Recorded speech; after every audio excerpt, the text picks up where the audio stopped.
کہ ڈسٹرکٹ منڈی بہاؤالدین میں ایک تحصیل ہے ملک وال کے نام سے. اس میں ایک بازار ہے، اس کا کچھ حصہ جو ہے وہ تجاوزات میں آتا ہے. انداز بیاں گرچہ بہت شوق نہیں ہے، شاید کہ تیرے دل میں اتر جائے میری بات. خواتین و حضرات السلام علیکم، میں سید شاہ زیب. پچھلے کچھ دنوں سے ایک بات میرے مشاہدے سے گزری ہے. میں نے یہ محسوس کیا کہ یہ بات میں آپ حضرات کے ساتھ بھی شیئر کروں، کیونکہ اس بات نے مجھے چونکا دیا ہے. بات مختصر کروں گا کہ ڈسٹرکٹ منڈی بہاؤالدین میں ایک تحصیل ہے ملک وال کے نام سے. اس میں ایک بازار ہے، اس کا کچھ حصہ جو ہے وہ تجاوزات میں آتا ہے. اور آپ کو پتہ ہے کہ آج کل انکروچمنٹ کے خلاف، تجاوزات کے خلاف یہ ایک چل رہا ہے سلسلہ، اور ہونا بھی چاہیے. ناجائز جو ہے جگہ سرکاری، اس کو واگزار کروانا چاہیے. بات یہ ہے کہ ہر سال یا ہر 2 3 4 ماہ بعد یہ بات سننے میں آتی ہے کہ اس بازار کو گرایا جائے گا، منہدم کیا جائے گا. میں یہ بحث نہیں کر رہا کہ یہ کرنا چاہیے یا نہیں کرنا چاہیے، جائز ہے یا ناجائز ہے، یہ ایک الگ بحث ہے. میں نے یہ محسوس کیا کہ اس بازار میں کم و بیش 800 سے 1000 کے لگ بھگ دکانیں ہوں گی.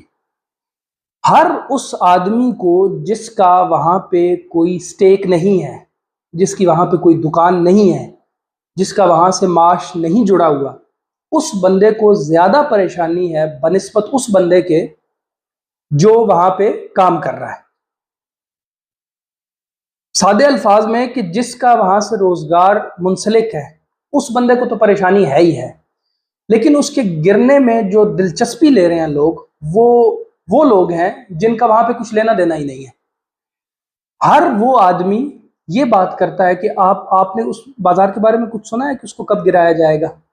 اللہ کہتا ہے کہ کسی کا عیب مت تلاش کرو، یعنی کسی کی سن گن مت لو کہ وہ کیا کر رہا ہے، کیوں کر رہا ہے.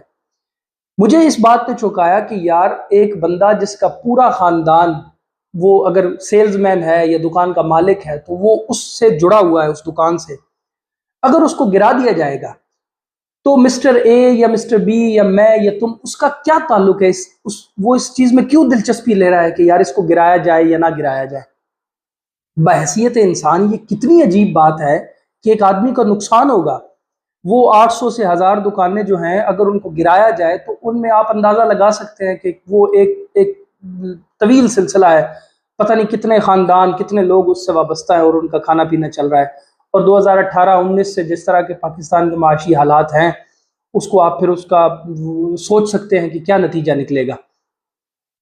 میں یہ سوچ رہا ہوں کہ یار انسان ہونے کی حیثیت سے ہم لوگ کتنا گر گئے ہیں کہ ہم لوگ اس چیز میں دلچسپی لے رہے ہیں کہ یار وہ گرے گی یا نہیں گرے گی. اور یہ اس طرح نہیں، یہ صرف اس بارے میں نہیں بات کر رہا. آپ اپنے ارد گرد دیکھ لیں، کم و بیش ہر آدمی کے یہ طرز عمل ہے کہ وہ دوسرے کو دیکھ رہا ہے کہ یار اس کا کیا فائدہ ہو رہا ہے، اس کا کیا نقصان ہو رہا ہے. کل ایک بندے کو میں ملا ہوں جو وہاں پہ کام کرتا ہے، سیلز مین ہے. میں نے اس سے پوچھا یار تم پریشان کیوں ہو، تم تو سیلز مین ہو، تم یہاں نہیں تو کہیں اور کام کر لو گے.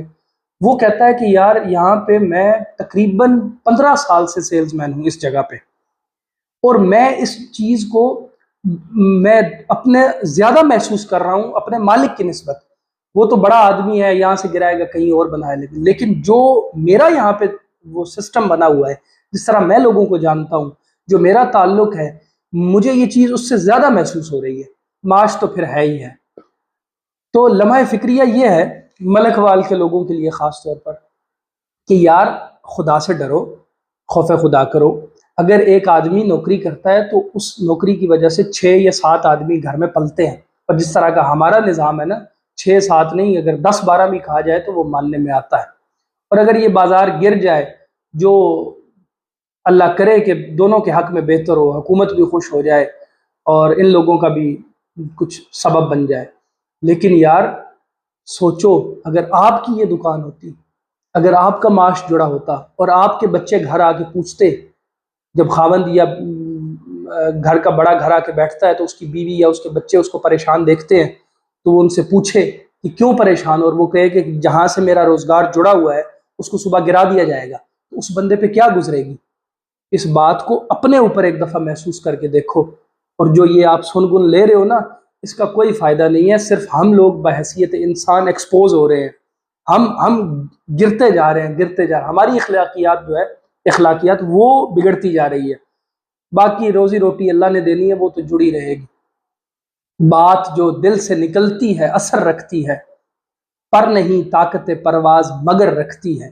یہ بات نے میرے دل پہ اثر کیا ہے، شاید آپ سنیں اور آپ کے دل پہ بھی اثر کرے۔ بہت شکریہ، خدا حافظ۔